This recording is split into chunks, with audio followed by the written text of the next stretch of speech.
I now give the floor to Mr. Khaled Chiari. Thank you, Mr. President, Excellencies. The United States military presence and operations in the Southern Caribbean off the coast of Venezuela have increased since this Council last discussed the situation on 10th of October, further heightening tensions between the two countries. The United States described its military deployment as part of a, quote, non-international armed conflict, end quote, against drug cartels and drug trafficking, invoking Article 51 of the Charter of the United Nations. President Donald Trump has stated that he is going to use the full power of the United States to take on and eradicate these drug cartels, no matter where they are operating from. The Venezuelan government, including its permanent representative, has described the measures by the United States as a serious threat to international peace and security. Most recently, in a letter dated 16 December and addressed to the President of the Security Council, the Minister of Foreign Affairs of Venezuela asserted that the United States is violating the principle prohibiting the threat or use of force in international relations. Mr. President, U.S. strikes on vessels alleged to be illegally carrying drugs in the Southern Caribbean Sea and the Eastern Pacific have continued. According to United States authorities, 105 individuals have been killed in these strikes since 2 September. Officials have stated that the strikes have taken place in international waters or in the Southcom area of responsibility. The exact locations of these incidents have not been disclosed. In a statement on 31st October, the High Commissioner for Human Rights said that the airstrikes by the United States of America on boats in the Caribbean and the Pacific, allegedly linked to drug trafficking, violate international human rights law. The High Commissioner added that countering illicit trafficking of drugs across international borders is, as has long been agreed among states, a law enforcement matter governed by the careful limits on lethal forces set out in international human rights law. He called for prompt, independent, and transparent investigations. Mr. President, in late November, President Nicolas Maduro and President Trump held a telephone conversation. On 24th November, the United States designation of the Cartel de los Soles as a foreign terrorist organization entered into force under U.S. law. Subsequently, the United States imposed additional measures against organizations and individuals it alleges are linked to these activities. On 29 November, President Trump declared that the airspace above and around Venezuela should be considered closed in its entirety. This followed an alert issued by the U.S. Federal Aviation Administration a few days earlier, warning major airlines of a potentially hazardous situation when flying over Venezuela. Since then, most international airlines have suspended or canceled flights to and from the country. Venezuelan authorities have described this as an attempt to impose an air blockade. The International Civil Aviation Organization issued a statement on 1st of December recalling that, and I quote, Article 1 of 1944 Convention of International Civil Aviation recognizes that every state has complete and exclusive sovereignty over the airspace above its territory, end of quote. The statement further noted, and I quote, any state can issue any information to its own operators regarding risks for flights over or in proximity of any geographic zones, including of another state, end of quote.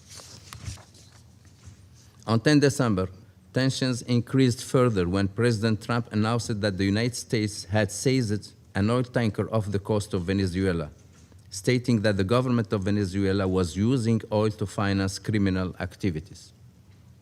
He also declared that, and I quote, the Venezuelan regime has been designated a foreign terrorist organization under United States law and ordered the total and complete blockade of all sanctioned oil tankers going into and out of Venezuela, end of quote. Subsequently, the United States authorities imposed sanctions on 6 shipping companies operating in Venezuela's oil sector and 6 vessels allegedly associated with these companies, which the U.S. claims have engaged in deceptive and unsafe shipping practices. Venezuelan authorities described these actions as a unilateral naval blockade. In identical letters dated 17 December and addressed to the Secretary General and the President of Security Council, the permanent representative of Venezuela stated that the U.S. actions violate Venezuela's national sovereignty, territorial integrity, and political independence. The letter further asserted that the naval blockade imposed unilaterally constitutes a violation of international law. In recent days, reports indicate that the Venezuelan Navy has been escorting ships departing its ports with petroleum products.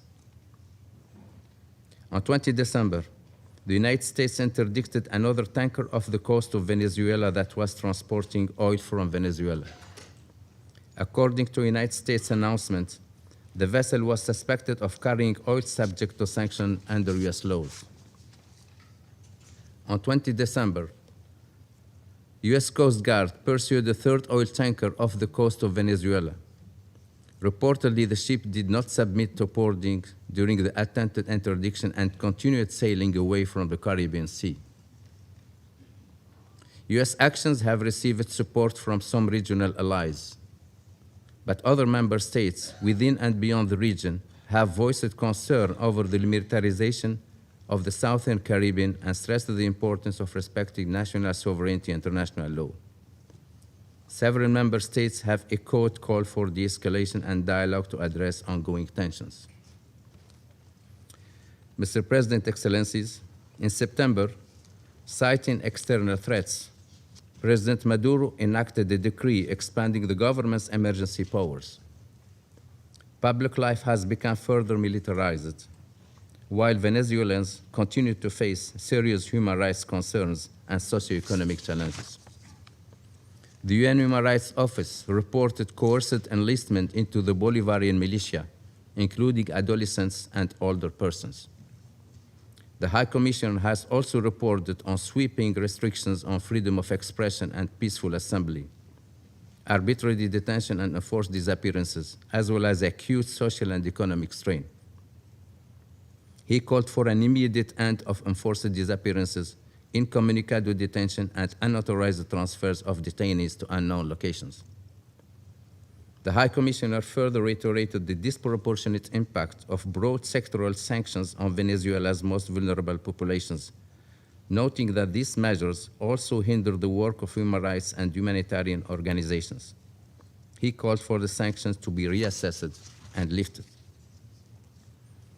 Venezuela's economy was already extremely fragile, with soaring inflation, currency instability, and widespread income erosion.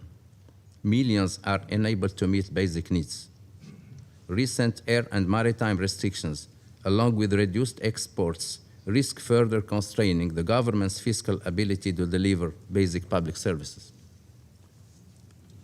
As the humanitarian situation deteriorates, the United Nations and its partners continue to work and deliver assistance in support of the Venezuelan people, including through recent financial allocations of the United Nations Central Emergency Response Fund and the Venezuela Humanitarian Fund. Mr. President, on 17 December, at his request, President Maduro held a telephone conversation with the Secretary General. The Secretary General reaffirmed the United Nations position on the need for member states to respect international law, particularly the United Nations Charter, exercise restraint, and de-escalate tensions to preserve regional stability. The Secretary General stands ready to support all efforts at diplomatic engagement, including the exercise of his good offices, if both parties so requested. He welcomes initiatives by member states, offers for mediation, and proposals for peaceful solutions. Dialogue is the only viable path toward lasting peace and preventing further instability and human suffering. Thank you, Mr. President. Subscribe to One India and never miss an update. Download the One India app now.